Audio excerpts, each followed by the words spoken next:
예수님 12제자 가운데 사도 요한은 15살 전후로 나이가 가장 적었어요. 그런데 그의 형 야고보가 헤롯 아그리파 1세에 의해서 참수, 목배임을 당해서 첫 번째 순교자가 되었습니다. 주 66년에 유대인들이 독립운동을 일으켰어요. 로마 제국 입장에서 보면 반란을 일으킨 게 맞고, 유대인들의 역사관으로 보면 독립운동을 한 게 맞고요. 그러자 사도 요한이 예수님의 어머니 마리아를 모시고 소아시아, 오늘날의 투르키예의 에베소라고 하는 곳으로 가서 거기에서 생활을 하게 됩니다.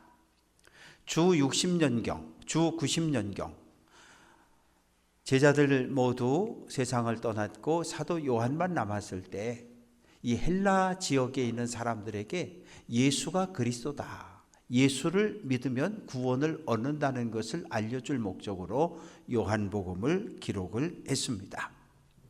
예수님 요단강에서 세례 요한에게 세례받고 올라올 때 하늘이 열리고 그리고 성령이 비둘기같이 예수님에게 임했습니다. 그래서 예수님께서 성령의 능력을 가지고 가나 혼인잔치에 참석했다가 물로 포도주를 만드셨고, 또 6월절에 예루살렘 성전을 방문하셨는데 이방인의 뜰에서 장사들 하고 있는 거예요. 양 팔고 소 팔고 비둘기 팔고 예수님께서 그들을 다 내쫓습니다. 돈을 바꿔주는 환전상들의 상을 뒤집어 엎습니다. 그러자 대제사장이 화가 났어요. 아니, 예수 저놈은 누구길래 대제사장인 내가 허락하고 유대교가 정한 규칙들을 무시하는 거야? 바리새인과 서기관 율법학자들을 보내서 예수의 삶을 감시하기 시작합니다. 오늘 성경 말씀은 예루살렘에 계셨던 예수님이 이제 갈릴리로 가려고 합니다. 갈릴리로 가는 길은 이 사마리아를 통과하면 직선입니다. 그런데 예수님 당시에 지역주의가 심했어요. 예루살렘과 유대, 사마리아, 갈릴리. 그런데 예루살렘에 사는 유대인들은 이 사마리아인들을 동족으로, 형제로 인정하지 않았습니다. 왜냐하면 아주 역사적으로 오래된 갈등과 종교적인 문제 때문입니다. 첫 번째는 주전 722년에 아수르 제국이 사마리아를 정복하고 아수르 여러 지역에 있는 이방 사람들을 사마리아에 집단 이주시키고, 그리고 남자 여자를 강제 결혼을 시켜버려요. 10년, 20년, 한 세대, 두 세대가 흘러가면서 어떻게 됐을까요? 혼혈인들이 계속해서 태어나게 되고, 그러면 아브라함의 순수한 혈통을 잃어버렸다며 이방인 취급하기 시작합니다. 뿐만 아니라 아수르 제국의 여러 신들을 섬겼기 때문에 종교적으로 부정한 자라고 낙인을 찍어버렸어요. 두 번째는 주전 437년에 바벨론의 포로로 끌려갔던 귀한 자들이 돌아와서 수룹바벨을 중심으로 무너진 예루살렘 성전을 재건하기 시작합니다. 사마리아 사람들이 찾아왔어요. 우리도 아브라함의 후손이고 하나님 믿는 사람들이니까 성전 건축에 헌금을 낼 것이고 우리가 사람을 동원해서 성전 건축에 힘을 보태겠다. 그런데 한 칼에 거절을 당합니다. 안 돼. 그러자 사마리아인들이 관청에 찾아갔어요. 예루살렘 성전 건축 금지 신청을 내고 피켓 들고 반대 시위를 합니다. 그래서 오랫동안 성전 건축이 중단이 되어졌습니다. 성전 건축이 완공되었는데 우리도 하나님을 예배하러 들어가겠습니다. 그랬더니 안 돼. 너희는 혼혈민족이야. 부정해. 들어오지 마. 그러자 사마리아 사람들이 화가 났어요. 모세 때 축복을 선포했던 그리심산의 성전, 그리심산 성전을 건축하고 그곳에서 사마리아 사람들끼리 하나님을 예배하기 시작했습니다. 300년의 시간이 그렇게 흘러갔어요. 그런데 헬라 제국 알렉산더 대왕이 이 사마리아 지역에다가 헬라 제국에서 퇴역한 군인들을 집단 이주시키고, 그러다 보니까 사마리아는 헬라 문화를 받아들이고 이방인의 땅으로 변해 버렸습니다. 주전 128년에 요한 힐카누스 왕이 군대를 이끌고 이 그리심산 성전을 때려 부셨어요. 그러자 어떻게 됐어요? 사마리아 사람과 유대인은 철천지 원수가 되어져 버렸어요. 예수님 당시 그리심산 성전은 파괴된 채 있었지만 사마리아 사람들은 그리심산을 향해서 하나님을 예배하고 있었습니다. 예루살렘, 사마리아, 그리고 갈릴리예요. 사마리아 사람들이 화가 났어요. 길을 막아버렸습니다. 시청에서부터 교회까지 그냥 직선으로 쭉 오면 되잖아요. 그러면 되는데 화가 난 사마리아 사람들이 향교 사거리의 길을 막아버렸어요. 못 가! 그러니까 어떻게 돼요? 예루살렘에 있는 유대인들이 여리고로 내려가서 요단강을 건너서 베레아로 쭉 올라가서 다시 요단강을 건너서 갈릴리를 가야 했던 거예요. 예루살렘, 사마리아, 갈릴리 그러면 170km니까 일주일이면 갈 수 있는 길을 열흘 보름씩 돌아다녀야 했어요. 그런데 예수님은 의도적으로 사마리아 땅을 통과해서 갈릴리로 가려고 하셔요. 세겜 근처에 수가성이 있는데 그곳에 야곱의 우물이 있습니다. 하란에서 돌아온 야곱이 이 세겜 땅에 자리를 잡고 하몰의 아들들에게서 베크시타를 주고서 세겜 땅 일부분을 땅을 삽니다. 그리고 죽기 전에 애굽에서 11번째 아들이었던 요셉에게 이 땅을 유산으로 물려 주었습니다. 야곱의 우물은 지금도 있어요. 땅속 깊이 안반을 뚫고 30m 이상 뚫고 들어갔기 때문에 지금도 시원한 물이 나오고 있고, 야곱의 우물 곁에는 나그네와 여행자를 위한 의자를 준비해 놓았어요. 예수님 그 의자에 앉아서 쉬고 있습니다. 요한복음 4장 6절은 때가 6시쯤 되었다. 로마 시간으로 6시입니다. 그러면 6시간을 더하면 낮 12시가 되는 거예요. 낮 12시는 가장 해가 뜨거운 시간입니다. 대부분의 여인들은 해 뜨기 전에 아니면 해가 넘어간 다음에 우물에 와서 물을 떠가는데, 한 여자가, 이름이 밝혀지지 않은 한 여자가 사람들을 만나는 것이 싫어서 가장 무더운 시간에 물을 기르러 왔어요. 보니까 우물 곁에 한 사람이 앉아 있는데 딱 보니까 유대인 남자예요. 유대인은 사마리아 사람들과 상종하지 않았는데, 상종하지 않았다는 것은 모든 사회적 관계를, 교류를 끊었다는 이야기예요. 말도 섞지 않고 음식도 함께 먹지 않고 물건도 함께 나눠 쓰지 않습니다.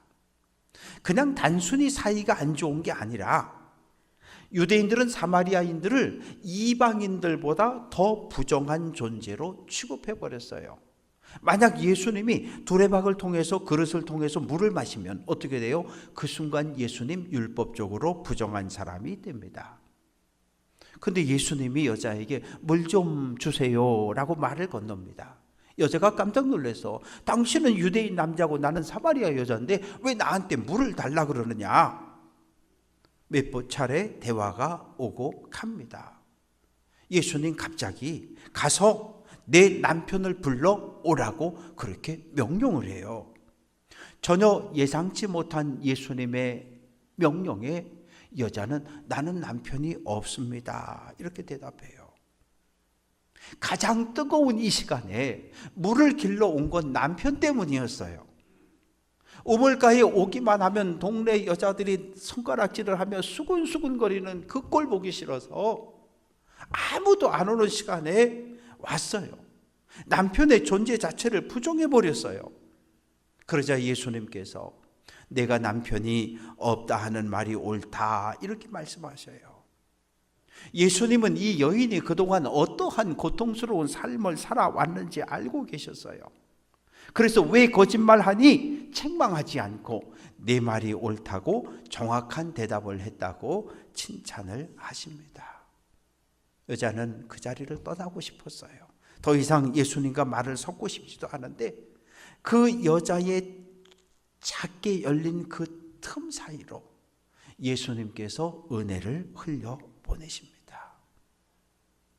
5 남편이 있었다. 남편이 5이 있었다. 여러 번 결혼에 실패한 아픔을 갖고 있는 거예요. 여자가 도덕적으로 부정해서 아니요, 그런 사람 아니에요. 남성 중심의 유대 사회에서 여성의 경제 활동은 일절 금지됐습니다. 장을 보러 마트에 갈 수도 없고 직장을 다닐 수도 없던, 심지어 밭에 나가 일도 할 수 없는 그런 시절이 예수님 당시의 모습입니다. 유대 사회에서 여자는 돈 주고 사오는 거예요. 남편의 소유물인 거예요. 여자는 남편에게 이혼을 요구할 수 없는 그런 시대였어요. 그러면 남편이 5이 있었다는 말은 결혼했다가 이혼당하고 사별하고 재혼하고 또 이혼당하고 이런 과정을 5번 겪은 이 아픔을 갖고 있는 여자예요. 지금 남편이 있기는 있어요. 함께 살아요. 그런데 법적으로 공식적인 혼인 관계를 맺지 못한 그냥 같이 사는 남자예요. 이 여자에게 남편이 참 울타리, 보호자가 되어주지 못했어요. 예수님은 이 여자를 긍휼의 눈으로 바라보고 계십니다. 낯선 유대인 남자에서 19절 주여 내가 보니 선지자로소이다. 하나님의 사람입니다. 이렇게 부르는 거예요. 사마리아 사람은 모세 오경만 믿었어요. 신명기에 보면 모세가 뭐라고 이야기하냐면 하나님께서 너희 형제 중에서 나와 같은 선지자를 한 사람 보낼 거다. 너희는 그의 말을 들으라고 말씀하셨는데 지금 여자는 예수님을 모세가 예언했던 그 선지자로 인정하고 있어요. 갑자기 여자가 대화를 바꿉니다. 선생님, 우리 조상들은 그리심산에서 예배를 하고 유대인들은 예루살렘 성전에서 예배를 하고 있는데 이게 어디서 예배하는 게 정통입니까? 이렇게 질문을 하는 거예요. 그러면 답은 둘 중에 하나잖아요. 그리심산, 예루살렘 성전. 그런데 예수님은 그런 말씀을 안 하셔요. 여자여, 내 말을 믿으라. 내가 지금 너에게 이야기하고 있지 내가 하는 말을 믿어. 그러면서 21절에서 너희가 아버지께 예배할 때가 이르리라.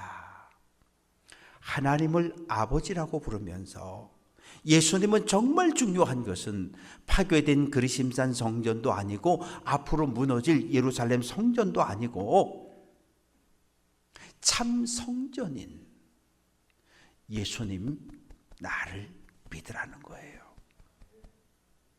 하늘 아버지를, 하나님을 아버지로 호칭하면서 올바른 예배를 드릴 때가 온다고 말합니다.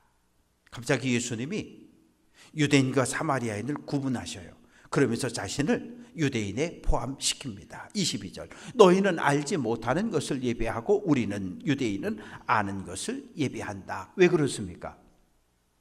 사마리아 사람은 모세 오경만 믿기 때문에 예언서나 시편의 말씀들 그곳에 담긴 하나님의 뜻을 알지 못해요.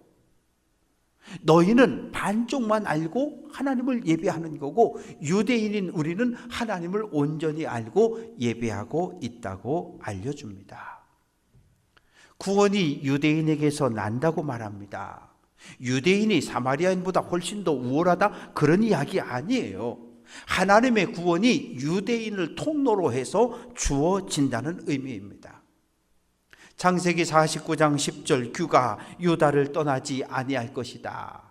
이사야서 11장 1절 이새의 혈통에서 메시아가 온다고 예언하고 있습니다. 예수님은 유다 지파 이새의 후손으로 다윗의 후손으로 이 땅에 오신 메시아입니다. 예수님 스스로 내가 기다리는 선지자 바로 메시아야 라고 이렇게 말씀하고 있어요. 그러면서 23절에서 아버지께 참되게 예배하는 자들은 영과 진리로 예배할 때가 오는데 곧 이때다 라고 말합니다.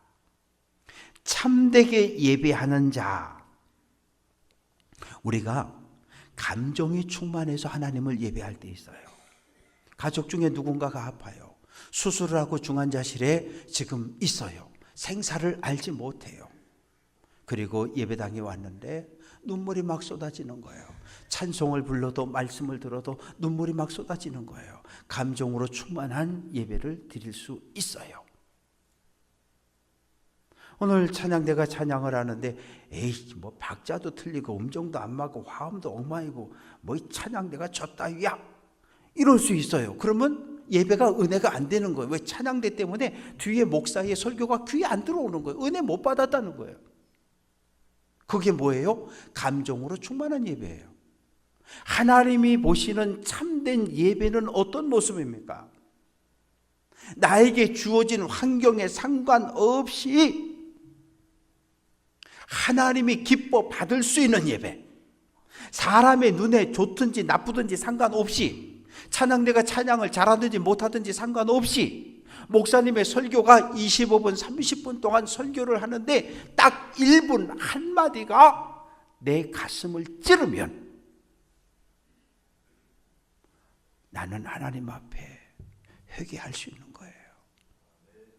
나의 죄를, 나의 잘못을, 나의 연약함을 있는 그대로 하나님 앞에 내어놓을 때, 내 마음을 비워놓을 때, 교회 올 때 여러 가지 문제들을 가슴에 이렇게 안고 왔잖아요. 그러면 예배는 뭐 하는 거예요? 나의 이 문제를 하나씩 꺼내놓는 거예요. 하나님 앞에, 십자가 앞에. 그러면 내 마음에 빈 공간이 생겨요. 이 비고비인 공간에 하나님의 은혜가 흘러 들어오는 거예요.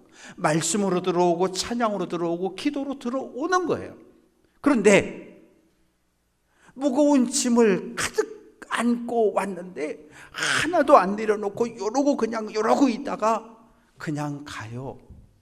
그러면 은혜가 임할 수가 없는 거예요. 내가 기뻐 드리는 예배가 아니라 하나님 기뻐 받는 참된 예배자가 되시기를 주님의 이름으로 축원합니다. 하나님은 영과 진리로 예배하는 자들을 찾고 있습니다. 영이라고 하는 것은 하나님의 영이에요. 성령이에요. 우리에게 언제 하나님의 영이 임했습니까? 하나님이 진흙을 가지고 하나님의 형상대로 흑인형 만들어 놓고 마지막에 그 코에다 하나님의 생명을, 하나님의 호흡을, 하나님의 숨을 불어 넣으셨어요. 우리 안에 하나님의 숨이 있다고요. 그리고 우리가 예수를 그리스도로 고백할 때 예수님 내 인생의 주인이십니다 라고 고백하고 영접할 때 뭐가요? 하나님의 은혜가, 성령이 우리 안에 들어와 이곳에 좌정해 계시는 거예요. 하나님은 영이신데 우리가 감정으로 충만해서 하나님을 예배하는 것이 아니라 하나님이 우리 안에 불어넣어 주신, 내 안에 계신 하나님의 영, 성령으로 영이신 하나님을 예배할 때 놀라운 은혜와 치유의 역사와 회복의 은혜가 일어날 줄로 믿습니다. 진리는 계시되어진 하나님의 말씀이에요. 사람의 몸을 입고 이 땅에 오신 예수님이 진리셔요. 왜? 요한복음 14장 6절 같이 한번 해볼게요. 내가 곧 길이요 내가 곧 진리다. 예수님께서 내가 곧 길이요 내가 곧 진리요 내가 곧 생명이라고 말씀을 하셨어요. 여자요, 하나님을 예배할 수 있는 유일한 통로가 바로 나야. 나를 통해서 하나님을 예배해야 하나님이 그 예배를 기뻐 받으신다는 거예요. 모세가 예언했던 그 선지자가 바로 나야. 야곱의 우물물을 떠서 가져다가 마시면 갈증이 사라져요. 그런데 시간이 지르면 또 목이 마른 거예요. 또 물을 길러 와야 되는 거예요. 내가 주는 물을 마시면 영원히 목마르지 않을 것이라고 알려주십니다. 하나님 찾으시는 예배자는 어떤 사람들일까요? 간절한 마음, 하나님을 만나기를 기대하는 간절한 마음. 하나님은 예수 안에서 성령의 도우심으로 예배하는 사람을 찾고 계셔요. 온 마음이 하나, 갈라지지 않은 두 쪽, 네 쪽, 8분의 1쪽, 갈라진 한 쪼가리 마음이 아니라 갈라지지 않은 전심으로 하나님을 예배하는 참된 예배자를 찾고 계십니다. 하나님, 남들은 이것도 주고 저것도 주는데, 애들한테 복도 이렇게 주는데 나는 왜 하나님 앞에 청구서를 날리는 사람이 아니라, 하나님 참 감사해요. 지난 60년, 지난 70년 살아왔는데 하나님 너무너무 감사해요. 받은 은혜를 기억하고 감사하는 마음으로 하나님을 예배하는 예배자를 찾고 계셔요. 하나님을 뜨겁게 찬양하고 말씀을 듣고 감사와 감격으로 예배당을 나가서 하나님을 예배하던 동일한 마음으로 일상의 삶을 살아가는 참된 예배자를 찾고 계셔요. 우리 모두 하나님 찾으시는, 칭찬받는 참된 예배자가 되시기를 주님의 이름으로 축원합니다.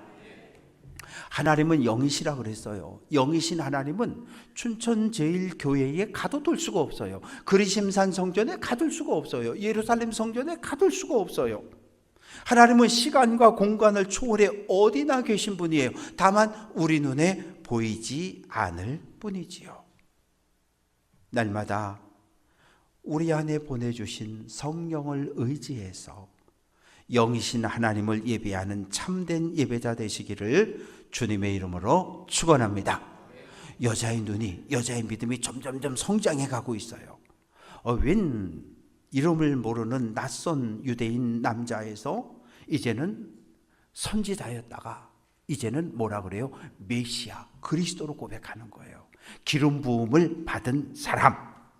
모세가 예언했던 그 선지자가 유대 땅에 오면 로마 제국의 통치에서 우리 민족을 해방시켜줄 그 메시아, 그 선지자를 기다리고 있었던 거예요.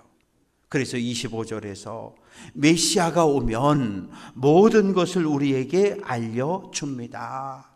그리심산 성전에서 예배하는 것이 옳은지 예루살렘 성전에서 예배하는 것이 옳은지 우리에게 알려주실 거고, 사마리아인의 주장이 맞는지 유대인의 주장이 맞는지 우리에게 그 답을 가르쳐 줄 거라는 거예요.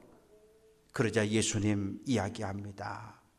여자여, 지금 너와 대화하고 있는 내가 기다리는 메시아야 라고 선언하는 거예요. 예수님 이제까지 제자들에게 내가 메시아야, 하나님의 아들이야 한 번도 당신을 드러내지 않았어요.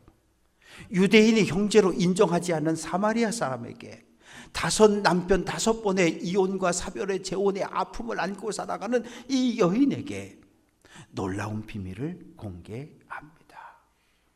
메시아가 지금 이 자리에 왔어. 나를 예배하는 자가 구원을 받아.